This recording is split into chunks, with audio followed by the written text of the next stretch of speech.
Welcome back to another video of me here talking, because that's something that I haven't been even doing on the channel for like the last, I want to say month probably. I haven't like done any like videos of me just like strictly talking and like actually having an intro and probably like over a month. Anytime that I ever did talk in the most recent videos was always towards the end of the video or right before the video is about to end, going into the outro. And I've been doing that for a reason, because I remember months ago I brought up the fact that I wasn't really posting that much videos of me skating anymore, and so I decided to change that. And here we are a few months later with a couple videos in, and now it's kind of like, okay, there's been like a lack of personality in the channel, so let's just bring back the talking videos, at least, you know, during the intro. But today's video is going to be actually a little bit different than what I've been posting lately, and it's actually going to be a video that I haven't even done a trick tip on, which, yes, this is a trick tip video because I haven't done one in a really long time, and I figured I would do a trick tip on one of my favorite tricks that I always used to do back in the day, which was a no comply big heel.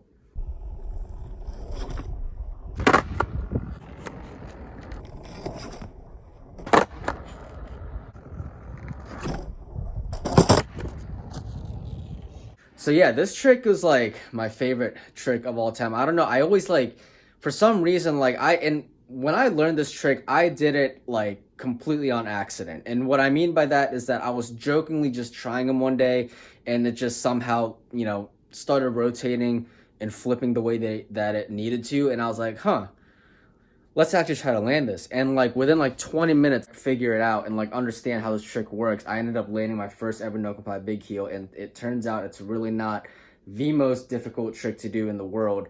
And that's exactly what this video is for. I'm going to teach you guys my little secret on how to do it, because even friends that I know who have been skating for 20 years, I told them what it really was to do the trick, and you know, they kind of like lost their mind and kind of started questioning their existence. So that's what I'm gonna do to you.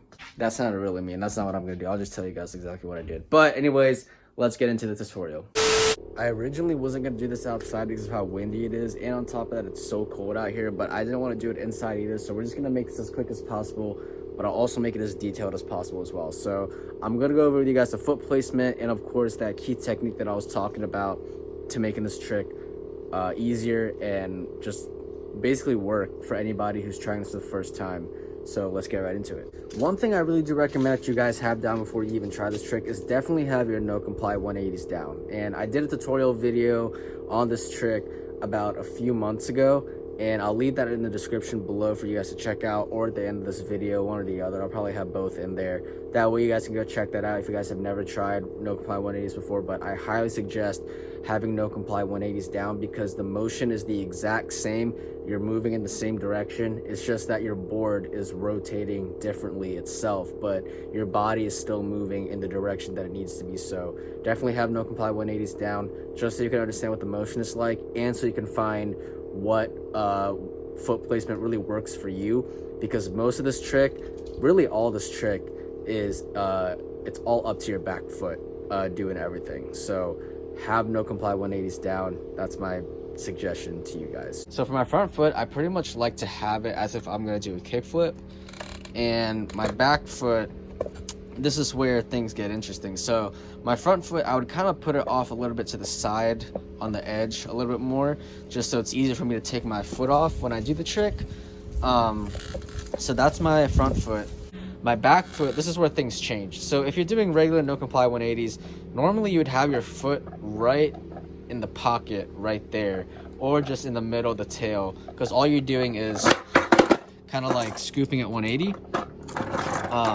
But for no comply big heels, instead of having your foot here, you're actually going to have your foot as if you're going to set up for a tray flip. So I usually have my toes hanging off about that much, and I have a little bit of the tail showing right here, because you actually want your foot on this pocket right here. You want the ball of your foot to be on the edge of this pocket right here.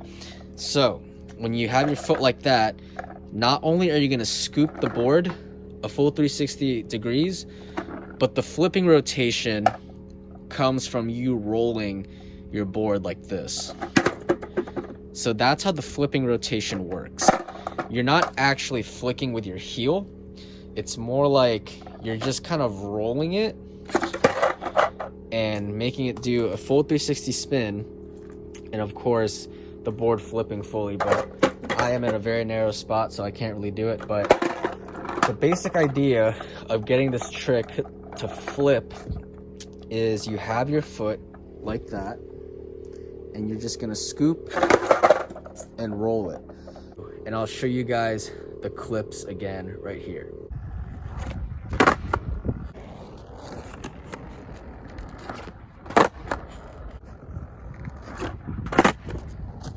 I know this angle looks bad, but just to explain it again, you're gonna scoop it and roll it, right? That's what's gonna make it flip. So when you actually try it, this is what it's gonna look like. That's it. So the best way to think of it when you do this trick is that when you scoop with your back foot, don't think of it as like you're gonna push that way. Think of it like you're gonna push underneath and forward. So you're basically kind of like scooping the board forward in front of you and making it shoot that way, rather than like thinking of it as like I'm gonna push my foot that way. Think of it more like scooping underneath and forward, and that's what's gonna help keep the board underneath you when it's rotating. All right, I had to move back into the basement, or just come back inside, because I can't even talk. It was just way too cold out there, and I pretty much explained you know, the big point across to kind of do this trick. Some of the common problems that you're gonna run into when you do learn this trick is, one, the most obvious, it's not gonna flip all the way, so you're gonna have a lot of under rotating, which is very normal. But as long as you kind of get the scoop around 100% and you kind of just basically understand the motion of how the trick works, you'll pretty much get them in no time. Even still to this day, I'll still end up catching myself doing the whole under rotation thing, because the trick is very, very tedious. But if you are someone who does skate tight trucks, and you know, you skate strictly only tight trucks, it's pretty rare that you're going to under rotate with it, because again, that rolling factor is really what makes this trick work, at least the flipping side of it. But yeah, that's one common problem, is that it'll under rotate. But just keep doing them and you'll pretty much have them in no time. The second most common thing that can happen, and this one is kind of like a lot more on the downside than the first one, is that it might hit you in the groin sometimes. I've definitely caught myself down there doing that trick. It just happens, you know, when you over pop it too much and the board just straight up hits you and whacks you there.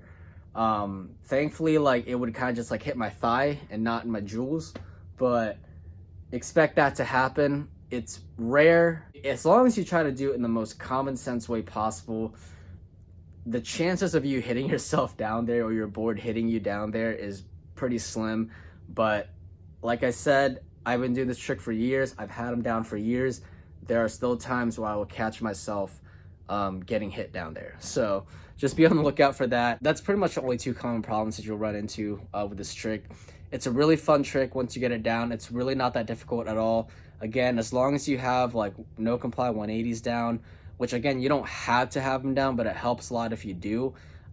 This trick will just be another step above it, and it'll just, you know, it's for the most part the same thing, except you're just making your board rotate differently, but it's all still the same motion. So again, recommend that you have them down. And yeah, that's pretty much all I have for this trick tip for you guys today. It's a very simple trick, super fun to do, and yeah, go have fun with it. Thank you guys so much for watching. I hope you guys dug it. If you guys did enjoy this video, please leave a like on it and comment down below what else you guys want to see from me. Also, if you haven't done so already, subscribe to the channel and click on the notification bell. That way you guys are notified every time I upload a video and you never miss an upload. I do videos here all the time, so stay tuned for that. And yeah, I'll see you guys in the next one. Take care, guys. Go out there and skate if you can, and I'll see you guys in the next video. Love y'all. Peace.